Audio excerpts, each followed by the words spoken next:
Welcome to Kenton's videos. Enjoy the video. In this video, I will show how to make Lebanese baklava. First, let's gather our ingredients. You'll need 1 pound of phyllo dough, 2 cups of finely chopped nuts like walnuts or pistachios, and 1 cup of melted unsalted butter. For the syrup, prepare sugar, water, and a slice of lemon. Ensure your phyllo is thawed properly in the refrigerator overnight for best results. This preparation ensures a smooth baking process.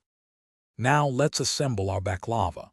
Start by generously buttering a 9 by 13-inch baking pan. Lay down your first phyllo sheet, then brush it with melted butter.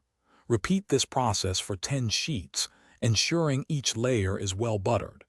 Next, spread half of your chopped nuts evenly over these layers. This creates a delicious nutty center for your dessert.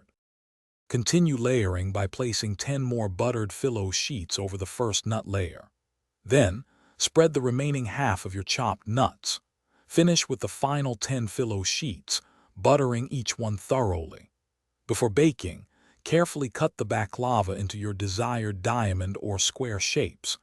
Bake at 325 degrees Fahrenheit for about 50 to 60 minutes until golden brown. While your baklava bakes, prepare the simple syrup. Combine 2 cups of sugar, 1 cup of water, and a lemon slice in a saucepan. Bring it to a boil, then reduce heat and simmer for about 10 minutes. Let the syrup cool completely.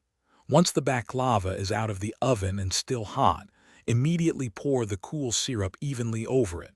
Allow it to soak for several hours. Thanks for watching. Consider subscribing if we helped you.